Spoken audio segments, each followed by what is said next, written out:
Praise the lord, హల్లెలూయా. మన ప్రభువైన యేసుక్రీస్తు నామములో మీ అందరికీ శుభవందనాలు తెలియజేస్తున్నాను. ఈరోజు దేవుని మాటను మనం శ్రద్ధగా ఆలోచన చేద్దాం. రోమిలకు రాసిన పత్రిక 8వ అధ్యాయం 17వ వాక్యంలో ఈ విధంగా ఉంది. మనమందరం ఆయనకు వారసులము అని పిలుస్తూ ఇంగ్లీష్ బైబిల్ ఏమని రాశాడంటే, we are joint heirs with Christ.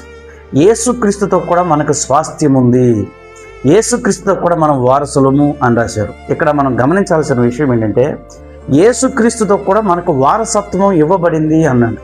దాన్ని మనం జాగ్రత్తగా పరిశీలన చేద్దాం. We are joint heirs with Christ. Joint heir అంటే మీకు అర్థం అవడానికి చెప్తున్నాను. మనకి చాలామందికి బ్యాంకులో జాయింట్ అకౌంట్లు ఉంటాయి. జాయింట్ అకౌంట్ మీకు అర్థం అవడానికి చెప్తాను, వినండి. మా నాన్నగారు ఇండియన్ ఆర్మీలో పనిచేశారు. 21 years ఇండియన్ ఆర్మీలో పనిచేశారు. మా నాన్న అక్కడ ఆర్మీలో ఉండేవారు, అక్కడ డ్యూటీలో ఉండేవారు. తన శాలరీ బ్యాంక్ అకౌంట్లో పడేది. మా అమ్మకి మా నాన్నకి జాయింట్ అకౌంట్ ఉంది. ఈ జాయింట్ అకౌంట్లో మమ్మీ ఏం చేస్తుంది అంటే, చెక్ తీసుకుని ఆ చెక్ మీద మా నాన్న సంతకం పెట్టినా డబ్బులు ఇస్తారు, మా అమ్మగారు సంతకం పెట్టినా డబ్బులు ఇస్తారు. కష్టపడుతుందేమో మా నాన్న, కానీ సంతకం పెట్టినా కానీ దాన్ని మనీని విత్డ్రా చేసే అధికారం కానీ దాన్ని అనుభవించే అధికారం కానీ మా అమ్మగారికి కూడా ఇవ్వబడింది. అంటే సింపుల్గా దేవుడు ఏమని చెప్తున్నాడంటే, మన కోసం చేయవలసిన త్యాగాలన్నీ యేసుక్రీస్తు ప్రభువే చేశాడు.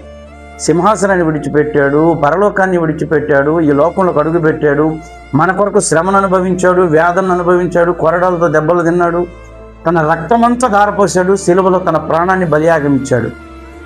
ఇంత చేసిన దేవుడు ఇప్పుడు ఏమంటాడంటే, కష్టమంతా నేను పడ్డాను కానీ ఈ కష్టానికి వచ్చే ప్రతిఫలం ఉందే, కష్టపడిన వానితో కూడా నీవు కూడా ఆ ప్రతిఫలాన్ని అనుభవిస్తావు, నీవు కూడా ఆ వారసత్వం ఇస్తున్నాను అన్నాడు. Praise the Lord. గమనించండి, త్యాగాలన్నీ యేసుక్రీస్తు ప్రభువే చేశాడు. కేవలం నీవైనా నేనైనా యేసయ్యను సొంత రక్షకుడిగా అంగీకరిస్తే మనము ఆయనతో కూడా సదాకాలం పరలోక రాజ్యంలో ఉండడానికి అర్హులుగా మార్చబడుతున్నాము. మా అమ్మగారు ఏ కష్టపడలేదు, ఇంటి దగ్గర కష్టపడ్డారు కానీ డబ్బులు సంపాదించడానికి ఏ కష్టపడలేదు. కానీ మా నాన్నగారి కష్టాన్ని మా అమ్మగారు అనుభవించడానికి అర్హులుగా మార్చబడింది ఆ జాయింట్ అకౌంట్ ద్వారా. ఇప్పుడు కూడా మనము యేసుక్రీస్తుతో అనుసంధానం చేయబడితే పరలోక రాజ్యంలో ఆయనతో కూడా వారసత్వాన్ని అనుభవించబోతున్నాం. ధైర్యంగా ఉండండి. ఆయన వారసత్వం మీకు నాకు అనుగ్రహించబడింది. దేవుని కృప మనందరికీ తోడై ఉండుగాక. మహోన్నతుడైన తండ్రి, నీ పిల్లలను మీరు దర్శించండి. మేమందరం యేసుక్రీస్తుతో కూడా ఆ వారసత్వాన్ని అనుభవించడానికి కృపను అనుగ్రహింపజేసి స్థిరపరచమని యేసుక్రీస్తు శక్తి కలిగిన నామములో అడుగుతున్నాము తండ్రి. ఆమేన్. God bless.